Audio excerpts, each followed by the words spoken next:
In Fenton. Mr Chair, well, I've been waiting around some time over the past few months, hoping to take a call on this bill, and it's moved its way through part 1 and part 2, which I was really looking forward to talking about because I have a particular interest in the community arts sector. But however, now we're on part 3, and as my colleagues have said, this is the guts of the bill. This is the one where it guts the existing Arts Council and takes away representation from Māori, from Pacific, and provides none for ethnic communities. What it is a rationalisation. It's a cutting down of the existing Creative New Zealand, or its new name, where we cut down from it was a 7-member council with 2 arts boards, each with 7 members, and also a South Pacific Arts Committee, which was a committee of the Arts Board, and Te Wakatoi. Now, they are going to be gutted. And I have to ask the Minister and the Chair, have we learned nothing in New Zealand about representation, about providing the voice of the different communities in our country, from and particularly our Indigenous people, our Māori people, but also the new people that are now growing in numbers that this government likes to celebrate. They turn up at all the ethnic events year in and year out. That minister turns up, celebrates it, yet they are not willing to give them a voice on a tiny little board that has a small amount of money that it gets to distribute. The other concern I have about the gutting of this bill, the shrinking of this bill, Minister, is what's going to happen to the community arts sector, which is a very important sector of our community, a very, very important sector of our community. And my colleague Tino Tirukathani said that we were living under this bill under some sort of time warp because of the time it's taken for it to come through. And I looked at that because it's quite interesting when you look back and see who was on the original select committee. We had a number of people who've now moved on and are doing completely different things, shifted off. It started in August 2010. They considered 15 submissions, and it's wended its way through this House. I think started committee stages in March of this year. Here we are on the second to last day before Christmas, December, and we still haven't got through this thing that was so important back in 2010 that had to be done.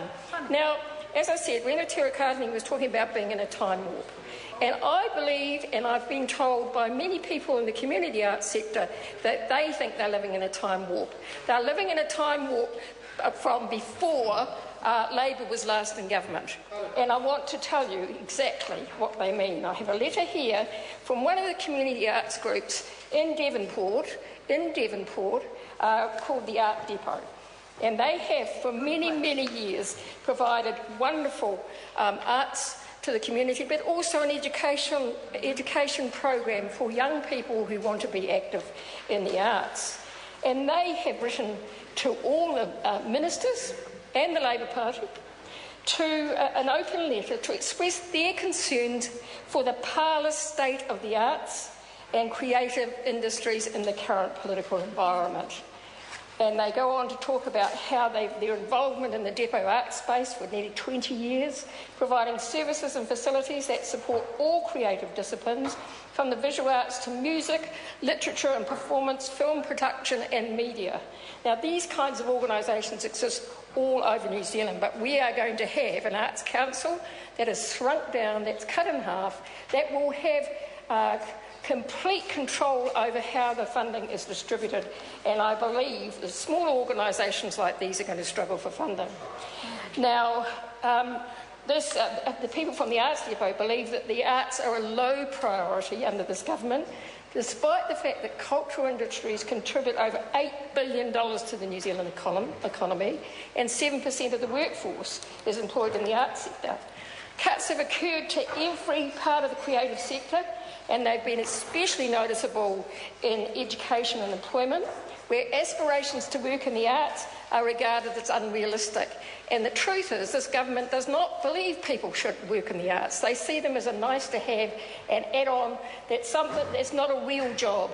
And so those arts graduates that may have incurred student loans to pursue a career Mr. Chair, in their chosen field are being directed to get a real job, Now, successful programs we had under Labor, like the PACE program, have all but disappeared. The tertiary education sector is making significant cuts to courses and teaching staff. 50 positions are being disestablished in the Design and Visual Arts Department at Unitec. And there's possible closures in Northland, particularly in Kirikiri and Rawene. Areas where we need we need community arts more than ever. An area where a lot of people have worked in and supported and have had funding provided through the old Creative New Zealand through the Community Arts Program, which will be gutted under this bill. And as we know, of course, the film industry is in dire straits, in shocking straits, after all of the boasting that's been done by John Key. And in fact, Director Andrew Adamson says that the film industry is effectively dying when we've done so much to build it up. And then, of course, to make it even worse, community education funding was cut. And that was about community art as well.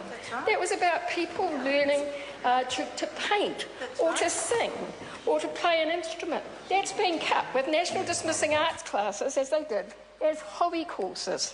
So you can understand, Mr. Chair, why we're concerned about this bill, why we're concerned about Part 3, and why, I have no idea, under Clause 19, does the government want to think it has ownership of names like Te Wakatoi, and for that matter, Creative New Zealand, or any other name that they say resembles those names.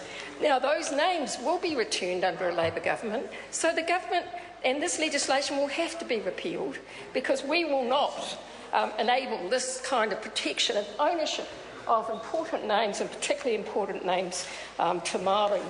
And under Clause 21, that's as Grant Robertson said, is where the arts boards are dissolved.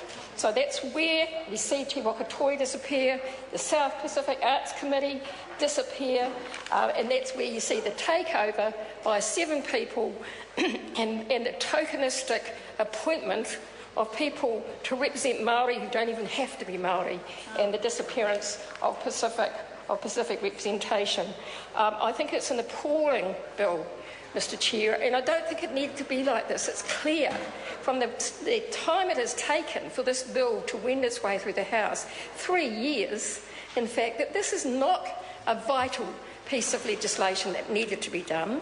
And I see, looking at the timetable for submissions, that seemed to be pretty short, and people certainly have expressed, arts organisations and others have certainly expressed to us their concern on many occasions about the direction this bill is taking and the consequences it will have for the voice of Māori, of Pacific and ethnic people in New Zealand, people with disabilities, children's voices, children's arts houses, community arts centres, even wonderful organisations like our Arts Gallery in Auckland. You know, I mean, all of those things are covered by the old bill. All of them have the potential to be affected. And so next time I see a member of the National Party at somewhere like the Arts House in Takapuna, at one of their things, or at an ethnic event, I'm going to be asking myself and perhaps saying on the side, how dare they? How dare they turn up? How very dare they? That's right, how very dare they turn up and pretend that they celebrate, that they support the arts, that they support representation, they support proper funding, not control from the centre, but the flowering that happens when communities are set free to be able to develop the arts and have their own voice around that.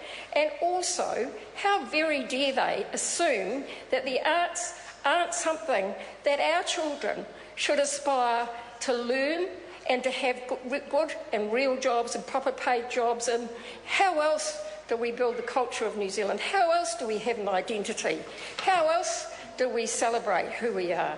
How else do we celebrate new people, new migrants who come to this country, who we are embracing?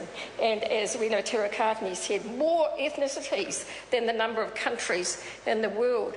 So I'm really pleased to have a call in part 3 of this, but also very disappointed that I had to take a call and oppose this provision.